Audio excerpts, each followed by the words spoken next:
স্বাগত জানাচ্ছি ডিবিসি নিউজের নিয়মিত আয়োজন সমাধান সূত্রে। সাথে আছি আমি সাবিনা পুথি। এই অনুষ্ঠানে আমরা সপ্তাহের 5 দিন নারীদের নানা সমস্যা এবং তার সমাধান নিয়ে আলোচনা করে থাকি। এরই ধারাবাহিকতায় প্রতি রবিবার আমরা কথা বলি নারীর স্বাস্থ্য নিয়ে। আজ আমরা কথা বলবো গর্ভকালীন দরকারি সেবা এই বিষয়টি নিয়ে। তবে শুধু আমরাই বলবো না, বলবেন কিন্তু আপনারা। স্ক্রিনে দেখানো নম্বরে ফোন করে যোগ দিতে পারেন আপনিও আপনার প্রশ্নের উত্তর দেবার জন্য। আজ আমার সাথে আছেন স্ত্রীরোগ ও ধাত্রীবিদ্যা বিশেষজ্ঞ অধ্যাপক ডাক্তার সামিনা চৌধুরী।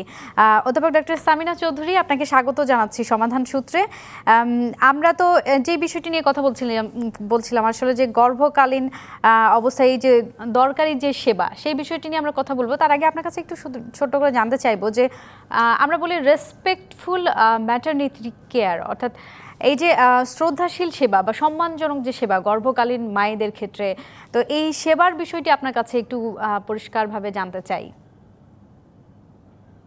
আমার মনে হয় আজকে খুব সুন্দর একটা তোমরা টপিক বেছে নিয়েছো যে গর্ভকালীন দরকারি সেবা। আসলে আমরা যেটা বলতে চাচ্ছি যে রেসপেক্টফুল ম্যাটারনিটি কেয়ার, তার মানে একটা সম্মানজনক অবস্থায় একজন মাকে আমরা কেমন ভাবে সেবা দিতে পারি। সেখানে আমি গর্ভকালীন শুধু বলবো না, আমার মনে হয় যে গর্ভাবস্থা ছাড়াও যখন প্রসব হয় তখন আরো বেশি প্রয়োজন, এবং তার পরেও প্রয়োজন, মানে বাচ্চা হওয়ার পরেও প্রয়োজন। তো যেটা গর্ভকালীন সময় যেটা যে একজন মহিলার কিন্তু একটা সম্মানজনক সেবা পাওয়া কিন্তু তার অধিকার, এবং বাংলাদেশে সব নারীরই এই অধিকার আছে। কাজেই সেটার প্রতি কিন্তু আমাদের সবসময় সম্মান রাখতে হবে। তাহলে আমরা যদি গর্ভকালীন অবস্থার কথা বলি, তাহলে একজন মহিলা যখন একটা সেবা কেন্দ্রে যাবে তখন যেন তাকে যত্ন সহকারে এবং তাকে সম্মান দিয়ে তাকে কিন্তু সেবাটা দিতে হবে। যেমন ধরো যে একজন মহিলা আসলেন, উনি হেঁটে বেড়াচ্ছেন, কেউ তাকে জিজ্ঞাসা করলো না যে আপনি কেন এসেছেন, উনি ঘুরে বেড়াচ্ছেন, কিন্তু তাকে তো এইটুকু জিজ্ঞাসা করতে হবে, মা আপনি একটু সালাম দিয়ে আসসালামু আলাইকুম, আপনি কেমন আছেন, কি কাজে এসেছেন একটু বলেন, আমি আপনাকে কি সাহায্য করতে পারি।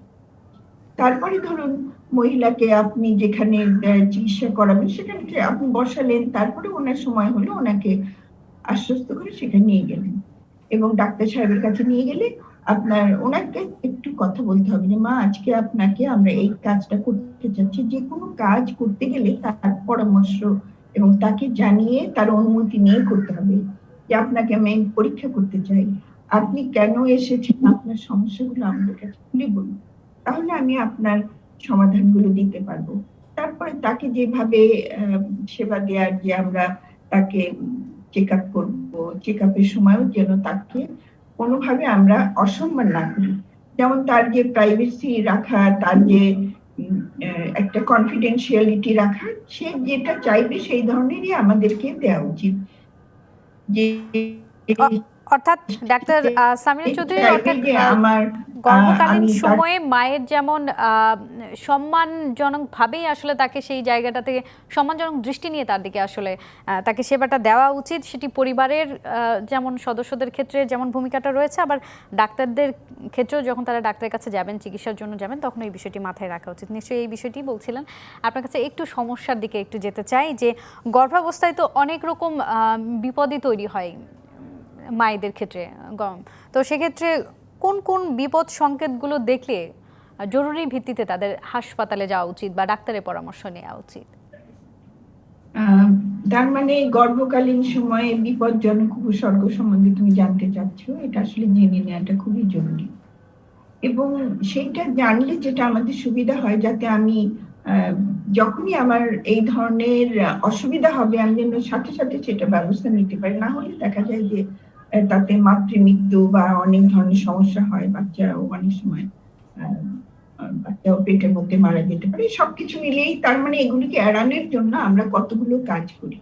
সেটার মধ্যে 1 নম্বর হলো যে আপনার যদি কখনো দেখা যায় গর্ভাবস্থায় রক্তক্ষরণ হচ্ছে, তো যে কোনো রক্তক্ষরণই তো চিন্তার বিষয়, তাহলে তখন আমাকে কিন্তু পরামর্শ নিতে হবে, ডাক্তার সাহেবের কাছে যেতে হবে বা হাসপাতালে যেতে হবে।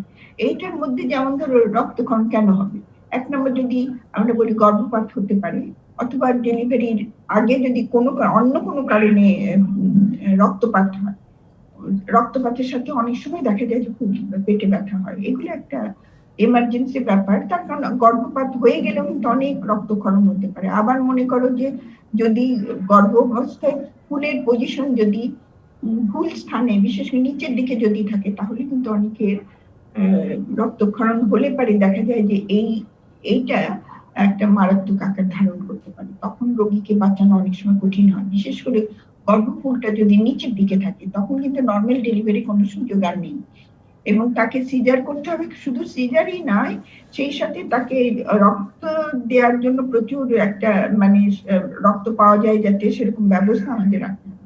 কাজে এটা একটা রক্তক্ষরণ ছাড়া আরেকটা কি, গর্ভকালীন সময় যদি আমরা বলি যে এক্লাম্পসিয়া বা খিঁচুনি রোগের মধ্যে আমি যেটা বলতে চাই যে গর্ভকালীন সময়ে প্রথমের দিকে একদিনে কিন্তু খিঁচুনি ওঠে না। একজন মায়ের সাধারণত দেখা যায় যে 5 মাসের পর থেকে একটু পানি যে অনেক কারণে আসে এটা, কিন্তু সেই সাথে তার ব্লাড প্রেশারটা বেড়ে যায়। ব্লাড প্রেশার বাড়তে বাড়তে তার এমন হয় যে তার খুব মাথা ব্যথা হয় এবং তার অনেক সময় দেখে যে সে চোখে ঝাপসা দেখতে থাকে, বলে যে আমি চোখে কেমন যেন আমাকে রংধনুর মতন দেখছি বা চোখে আমি কিছু ভালো দেখতে পাচ্ছি না। তার মানে তার কিন্তু এক্লাম্পসিয়া আসন্ন, মানে এখনই তার এক্লাম্পসিয়ার খিঁচুনিটা হয়ে যাবে। কাজেই আমি সেই সময় যদি জরুরি ভিত্তিতে হাসপাতালে নেই এবং খিঁচুনি ওঠার আগে এবং পরে কিন্তু রোগীর কিন্তু অনেক ধরনের সমস্যা কম বেশি হয়। কাজেই খিঁচুনি হয়ে গেলে কিন্তু অনেকগুলো সমস্যা বেড়ে যায়। তাহলে আমার এটা আরেকটা খুব জরুরি বিষয়। আরেকটা হলো যে রক্তপাত আমরা একসময় বলেছি যে গর্ভকালীন, কিন্তু সন্তান হয়ে যাওয়ার পরে যে রক্তক্ষরণ এইটা খুব বেশি হয়ে থাকে এবং এইটাতে মৃত্যু আরো বেশি হয়। কাজেই এটাও যে সন্তান হয়ে যাওয়ার পরে আমাকে দেখতে হবে যে মায়ের কতটা রক্তপাত হচ্ছে। এছাড়াও দেখা যায় যে অনেক সময় অনেক হাই ফিভার হলো, জ্বর অনেক হলো, পেটে ব্যথা এবং তার দেখা গেল যে একটা দুর্গন্ধযুক্ত স্রাব হচ্ছে, তাহলে আমরা বুঝি যে তার সেপটিকের দিকে যাচ্ছে, ইনফেকশন হয়ে গেছে, সেগুলোতেও কিন্তু মৃত্যু হয়। আর একটা জিনিস আমি বলবো যে বাধাগ্রস্ত প্রসব, তার মানে একটা ডেলিভারি সাধারণত মনে করো যে একদিনের মধ্যে হয়ে যাওয়ার কথা, কিন্তু দেখা গেল 10-12 ঘন্টার মধ্যে পেইন ভালো উঠেছে কিন্তু আগাচ্ছে না, এবং সন্তান যোনিপথের কাছে এসে আটকে থাকছে ঘন্টার পর ঘন্টা, তাহলে কিন্তু দেখা যায় কি এটা যদি সাথে সাথে আমরা এই ধরনের কেসে আমাদের সিজারিয়ান করতেই হয়। সিজারিয়ান যদি না করা হয় তাহলে দেখা যায় যে তার ফিস্টুলার মতন একটা সমস্যা, যেটা হয় যে প্রস্রাব এবং পায়খানার রাস্তা এক হয়ে যায়, মাসিকের রাস্তার সাথে মিশে যায় এবং সেখান দিয়ে অনবরত প্রস্রাব ঝরতে থাকে, সে নরম পায়খানা আটকাতে পারে না, যেতে যেতে পায়খানা হয়ে যায় রাস্তায়। কাজে এটা একটা খুব কঠিন বিষয় হয়ে দাঁড়ায়। কাজে এইটা কিন্তু আমরা সহজেই এড়াতে পারি যে আমরা যদি ডাক্তারের শরণাপন্ন হই, তাহলে কিন্তু এটা ডাক্তার আমরা ডাক্তার এড়াতে পারি। সামিয়া চৌধুরী, জি আমরা বুঝতে পেরেছি নানা রকম ভয়ের মধ্যে এই যে রক্তপাতের বিষয়টি অনেক বেশি গুরুত্বপূর্ণ আর কি। একটি বিষয় আপনার কাছে জানতে চাইবো যে অনেক ক্ষেত্রে পা ফুলে যায়, এর আগেও হয়তো নানা রকম বিষয় নিয়ে আমরা যখন এই প্রোগ্রামটি করি তখন দেখা যায় অনেকেই ফোন করেন, অনেক গর্ভবতী মারাই ফোন করেন যে তাদের পা ফুলে যায়। এটা কি স্বাভাবিক নাকি কোনো সমস্যা থাকলেও এটি হয়? আচ্ছা, সেটা একটু বলতে চাচ্ছিলাম যে পা যদি অনেকক্ষণ এমনিও যদি ঝুলিয়ে রাখো তাহলে দেখা যাবে কিন্তু পা একটু পানি এসে যায়। তো ডাক্তার সামিনা চৌধুরী, আমি একটু আপনাকে ইন্টারাপ্ট করছি, একজন দর্শক অপেক্ষা করছেন, তার ফোনটি নিয়ে আসি। দর্শক নাম বলে প্রশ্ন করুন। হ্যালো, আসসালামু আলাইকুম। আমার নাম শিলা, আমি মগবাজার মধুবাগ থেকে বলছি। আমার বেবি কনসিভ হয়েছে, 1 মাস হয়েছে তো, কিন্তু আমার কালকে থেকে ডান পাশে কোমর এখানে অনেক ব্যথা, তো আমি খুবই ভয় পাচ্ছি। আমি পিসিওএস এর প্রবলেম আছে আমার। কিসের প্রবলেম আছে বললে? আপনার কিসের? আরেকবার বলবেন? পিসিওএস। পিসিওএস। তোমার কি এটা প্রথম প্রেগন্যান্সি? জি জি জি। আচ্ছা শোনো, তুমি কি ওষুধ খাচ্ছ একটু আগে আমাকে বলতে পারবে কি? জি জি, ফলিক জেট, বিগমেট আর ফার্টিক খাচ্ছি। আমি ডাক্তার দেখিয়েছি, আমি এই কয়টা ওষুধ খাচ্ছি আর গ্যাস্ট্রিকের জন্য ম্যাক্স প্রো খাচ্ছি। আচ্ছা, তোমাকে আমি একটা কথা বলবো যে তলপেটে ব্যথা যে হচ্ছে, এটা তোমাকে কি কারণে হতে পারে তার মধ্যে একটা বলি যে প্রস্রাবের যদি ইনফেকশন হয় তাহলে হতে পারে। আর অনেক সময় মানে বাচ্চাটি যদি জরায়ুতে না থেকে টিউবের মধ্যে থাকে তাহলে কিন্তু ব্যথা হতে পারে, চাপ দিলে খুব ব্যথা এবং অতিরিক্ত ব্যথা হয় সেটা। কাজে আমার মনে তোমার একটা আল্ট্রাসোনোগ্রাফি এবং ইউরিনটা একটু পরীক্ষা করা দরকার। আর এমনি যেটা আমরা বলি রুটিন যে পরীক্ষাটা করা দরকার সেটা, এবং সেই সাথে সিবিসি আমরা বলি ব্লাডের একটা টেস্ট, এটা তুমি করে নাও। এবং অন্যান্য ব্লাড টেস্ট যদি গ্রুপিং, যেহেতু ডাক্তারকে দেখিয়েছো নিশ্চয়ই তিনি ব্লাড গ্রুপ করার জন্য এগুলো দিয়েছেন, এগুলো আমার মনে হয় তুমি করে নাও। তারপরে সেটা অনুযায়ী চিকিৎসা দেওয়া যাবে। তারপর যদি ইউরিনে ইনফেকশন হয় সেই ধরনের চিকিৎসা দেওয়া যাবে। যদি এটা দেখা যায় যে ভুল স্থানে বাচ্চাটি আছে সেটারও চিকিৎসা হবে।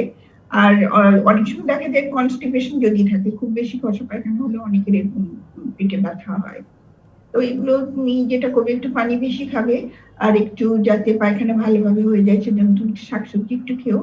আর্লি প্রেগনেন্সিতে একটু খাওয়াটাও একটু অসুবিধা হয়, খাওয়া দাওয়াটা অল্প অল্প করে বাড়ি বাড়ি তুমি খাও। আর যদি এটা পেটে ব্যথাটা যদি এই ধরনের অন্য মানে কারণ যদি না থাকে, যে কারণগুলো বললাম, তাহলে হয়তো এমনি ঠিক হয়ে যাবে। জি, অধ্যাপক ডাক্তার সাবিনা চৌধুরী, আমাদের একটি বিরতি নেওয়ার সময় হয়ে গেছে। বিরতির পর এসে বাকি কথাগুলো আমরা বলবো। দর্শক, সমাধান সূত্রে এই পর্যায়ে নিচ্ছে একটি বিরতি, সঙ্গেই থাকুন। আবারও স্বাগত সমাধান সূত্রে। আমাদের আজকের আলোচনার বিষয় গর্ভকালীন দরকারি সেবা। আমাদের সাথে আছেন স্ত্রী রোগ ও ধাত্রীবিদ্যা বিশেষজ্ঞ অধ্যাপক ডাক্তার সাবিনা চৌধুরী। বিরতির পর আবারও আপনাকে স্বাগত জানাচ্ছি সমাধান সূত্রে। আমরা যে বিষয়টি নিয়ে কথা বলছিলাম, যে গর্ভাবস্থায় পা ফুলে যাওয়া, এটি আসলে কতখানি ভালো বা স্বাভাবিক কিনা? না, এটা আমি বলবো যে পায়ে পানি আসা এমনি কিন্তু অনেকেরই একটু বেশিক্ষণ বসে থাকলে তো পায়ে পানি আসে, এবং গর্ভাবস্থায় এটা আরো বেশি হয়। তবে সেটাকে আমরা বলি ডিপেন্ডেন্ট ইডিমা, মানে ওটা বসে থাকার কারণে হয়েছে। কিন্তু আরেকটা যদি হয় যে এটা কিডনির কোনো কারণে বা হাই ব্লাড প্রেশার হয়েছে, সেখানে কিছু কিছু পরিবর্তন হয় শরীরের অনেক অঙ্গ প্রত্যঙ্গে, তখন দেখা যায় প্রথম দিকে পায়ে পানি আসে, তারপরে হাই ব্লাড প্রেশার হয়ে যায়, ব্লাড প্রেশার বেশি হয়ে যায়, তারপরে দেখা যায় যে তার প্রস্রাবে অ্যালবুমিন যায় এবং প্রস্রাব আস্তে আস্তে পরিমাণও কমে যায়। সেইখানে যদি পায়ে পানি থাকে এর সাথে, তখন আমরা মনে করি যে এটা একটা বিপজ্জনক দিকে যাচ্ছে। কাজেই আমরা অধিকাংশই হয়তো দেখা যায় কোনো সমস্যা না, কিন্তু তার সাথে যদি ব্লাড প্রেশার বেশি হয়ে যায়, এবং অনেক সময় দেখা যায় কারো কারো রক্তাল্পতার জন্য এটা হয়ে থাকে, আবার প্রোটিন যদি ঘাটতি থাকে তাতেও হয়ে থাকে। কাজেই এটা অধিকাংশ ক্ষেত্রে হয়তো স্বাভাবিক আছে, কিন্তু অনেক ক্ষেত্রেই আমাদের বুঝতে হবে যে স্বাভাবিক নাও হতে পারে। কাজে আমার একটু সতর্ক থাকা। জি, অধ্যাপক ডাক্তার সাবিনা চৌধুরী, আরো একজন দর্শক আছেন, আমরা একটি ফোন নিয়ে আসি। দর্শক নাম বলে প্রশ্ন করুন। হ্যালো, আসসালামু আলাইকুম। আমি ওয়ালাইকুম ফাতেমা আসসালাম। বলছি খুলনা থেকে। জি, বলুন, প্রশ্ন করুন। জি ম্যাম, মানে আমার বিয়ে হয়েছে 4 বছর হলো, কিন্তু মানে বেবি নেওয়ার চেষ্টা করছি, কিন্তু এখন পর্যন্ত কনসিভ হয়নি। তো ডাক্তার দেখিয়েছি, তো মানে রিপোর্টে আসছে যে ওই লেফট ওভারিতে আপনার সিস্ট আছে, আর সার্ভিক্সে হচ্ছে ফাইব্রয়েড আছে। এখন ডাক্তার মেডিসিন দিয়েছে, এখন কি করলে ভালো হয়, কি করা উচিত? না, সার্ভিসে কি কথাটা বোঝা গেল না, ভালো করে বলো। আচ্ছা, যাই হোক, তোমার যেহেতু একজন চিকিৎসককে দেখাচ্ছ, আমার মনে হয় ঠিকই আছে, ঠিক কাজটি করেছো। কিন্তু যে কোনো বন্ধাত্বের চিকিৎসা করতে গেলে কিন্তু আমরা স্বামী এবং স্ত্রী দুজনেরই পরীক্ষা করে নিই। সেখানে তোমার হয়তো পরীক্ষা উনি করিয়েছেন, নিশ্চয়ই স্বামীটাও করিয়েছেন। কাজেই সেখানে উনি কিছু হয়তো তোমাকে পরামর্শ দিয়েছেন যে ওভারিতে সিস্ট আছে, এবং সব সিস্ট কিন্তু ক্ষতিকারক না। কিছু সিস্ট আছে যেটা নরমালি থাকে আর নিজে থেকে মিলিয়ে যায়। এবং উনি অধ্যাপক ডাক্তার সাবিনা চৌধুরী, উনি থাইরয়েডের কথাও বললেন। থাইরয়েডটা কোনো তো ব্যাপার না, তোমার ব্যাপারও বটে, মানে কি ওটা চিকিৎসা খুব সহজ। থাইরয়েডের যদি সমস্যা থাকে, বিশেষ করে হাইপোথাইরয়েডিজম যেটা আমরা বলি, যে টিএসএইচ লেভেলটা বেড়ে যায়, তখন আমরা এটা থাইরক্সিন ট্যাবলেট খেলেই এটা একদম কন্ট্রোলে থাকে, এবং অবশ্যই তোমাকে খেতে হবে। তার কারণ এইটা নেগলেক্ট করা যাবে না, কারণ এটা রিপ্লেসমেন্ট এবং খুব সস্তা ওষুধটা, এবং রেগুলার সকালবেলা খালি পেটে খেতে হয়। কাজে ওই ওষুধটা তোমাকে লেভেলটা দেখে ওটা খাওয়া শুরু করতে হবে। এবং এটাও অনেক সময় দেখা যায় যে থাইরয়েডের কারণে অনেক সময় বাচ্চা হতে একটু দেরি হতে পারে। কাজে তুমি ওটা চিকিৎসা করিয়ে নাও। আর তোমার মাসিক নর্মাল কিনা সেটাও তুমি বলোনি, যাই হোক ডাক্তার সাহেব নিশ্চয়ই এটা দেখছেন। তারপর উনি দেখলে যদি সিস্টটা কোনো ক্ষতিকারক সিস্ট না হয়, তাহলে আমার মনে হয় না যে এখনই তোমার কোনো মানে অপারেটিভ পর্যায়ে যেতে হবে, সেরকম আমার মনে হয় না। কিন্তু কোনো কোনো সময় দেখা যায় যে সিস্টটা ক্ষতিকারক, সেগুলো তখন আমাদের বিবেচনা করতে হবে। তো আমি যেটা মনে করছি যে খারাপ ধরনের সিস্ট না হওয়ার সম্ভাবনাই বেশি, এবং তুমি তাহলে ডাক্তার সাহেবের পরামর্শে তুমি থাকো। আর তারপরে দেখে উনি যদি তোমাকে সন্তান হওয়ার জন্য ফার্টিলিটি পিলস এটা দিতে পারেন, যাতে সন্তান কনসিভ করতে পারো, সেটা আবার দেখে বুঝে তারপর দিতে হবে। যেটা তো টেলিভিশনে এইভাবে ওষুধের কথা জি, ডাক্তার সামিয়া চৌধুরী, একটু অন্য প্রসঙ্গে একটু কথা বলতে চাই যে এর আগে আমরা বলছিলাম যে গর্ভবতী মায়েদের ক্ষেত্রে বেশ কিছু সমস্যা নিয়ে কথা বলছিলাম। একটু আপনার কাছে জানতে চাই যে পরিবারের অন্য সদস্যদের মেডিকেল ইতিহাস যেটা আমরা বলি বা মেডিকেল ব্যাকগ্রাউন্ডের ক্ষেত্রে মায়েদের ক্ষেত্রে, গর্ভবতী মায়েদের ক্ষেত্রে ওই গর্ভের সন্তানের কোনো প্রভাব পড়ে কিনা? আচ্ছা, এখন আমি বলি যে গর্ভবতী মায়ের কিন্তু পারিবারিক যত্নটা খুবই প্রয়োজন, খুবই প্রয়োজন। এই জন্য যে তার কারণ তখন মেয়েদের হরমোনাল যে চেঞ্জ হয়, মানসিক অবস্থারও একটা পরিবর্তন হয়, অনেক কিছু, এবং মনটা অনেক সংবেদনশীল থাকে। কাজেই সেই সময় তাকে যাতে তার মনটা হাসি খুশি থাকে এবং পজিটিভ চিন্তা ভাবনা, এবং তাকে মনে করেন যে কোন রকম মানসিক নির্যাতন, শারীরিক নির্যাতন কোনো কিছুর মধ্যেই তাকে আনা যাবে না। তাহলে সেগুলো তার উপরে যে চাপ তৈরি করে, তাতে কিছু কিছু হরমোন, স্ট্রেস হরমোন রিলিজ হয়, সেটা কিন্তু বাচ্চার জন্য ক্ষতি হয়ে যায়। কাজে আমি বলবো যে পারিবারিক যত্ন এবং মাকে এমন ভাবে এমন একটা পরিবেশের মধ্যে রাখতে হবে যে তাদের ঘরে একটা নতুন মুখ আসবে, নতুন অতিথি আসবে, সবারই আদরে, এবং যিনি তাকে জন্ম দিতে যাচ্ছেন তিনি যেন সুন্দর, সুস্থ, খালি শারীরিক না মানসিক ভাবে সুস্থ যেন সন্তানটি জন্ম লাভ করে, সেটার জন্য মাকে কোন রকম মানসিক নিপীড়ন বা শারীরিক নির্যাতন কোনো কিছুর মধ্যে আনা যাবে না। তার কারণে আমাদের এগুলো গবেষণায় প্রমাণিত হয়েছে যে মায়েদেরকে যদি শারীরিক এবং মানসিক নির্যাতন করা হয়, তাহলে এটা শিশুর উপর ব্যাপক প্রভাব আছে, এবং শিশুর ভবিষ্যৎ জীবনের উপরেও এই প্রভাবটা থেকে যায়। কাজেই আমি যেটা মনে করছি যে রেসপেক্টফুল ম্যাটারনিটি কেয়ার বা আমরা শ্রদ্ধাশীল মাতৃত্ব সেবা যেটা আমরা বলতে চাচ্ছি, সেটা কিন্তু আমার পরিবারকে বিরাট একটা ভূমিকা নিতে হবে, এবং তার প্রতি সব রকম যত্ন, খালি মানসিক যত্ন না, শারীরিক যত্ন, তাকে যে কি ধরনের কাজ করতে হবে না হবে। এবং জি জি, ডাক্তার সামিয়া চৌধুরী, আমরা প্রায় শেষ পর্যায়ের দিকে চলে এসেছি। একটা শেষ প্রশ্ন আপনার কাছে একটু করতে চাই, সেটা হলো যে গর্ভাবস্থায় শিশু কি মায়ের অনুভূতি বুঝতে পারে কিনা? মানে অনেকেই বলে যে ওই পেটে থাকা অবস্থায় মা শিশুর সঙ্গে কথা বলতে পারে, এই ব্যাপারটা নিয়ে ছোট্ট করে একটু শুনে আমরা শেষ করব। আমি বলি এটা খুবই ইন্টারেস্টিং, তার কারণ এখন এটা প্রমাণিত হয়েছে যে গর্ভের শিশুটি যত অবুঝ আমরা মনে করি তত অবুঝ কিন্তু না, সে কিন্তু একটা হিউম্যান বিং, সে একটা আলাদা মানে একটা মানুষ মায়ের গর্ভে বেড়ে উঠছে।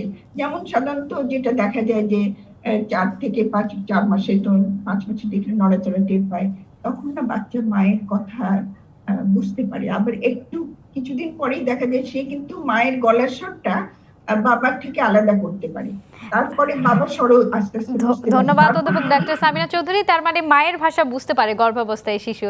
অনেক ধন্যবাদ আমাদের সঙ্গে যুক্ত হবার জন্য। দর্শক, সমাধান সূত্রে এই ছিল আজকের মতো। ডিবিসি নিউজের সঙ্গেই থাকুন।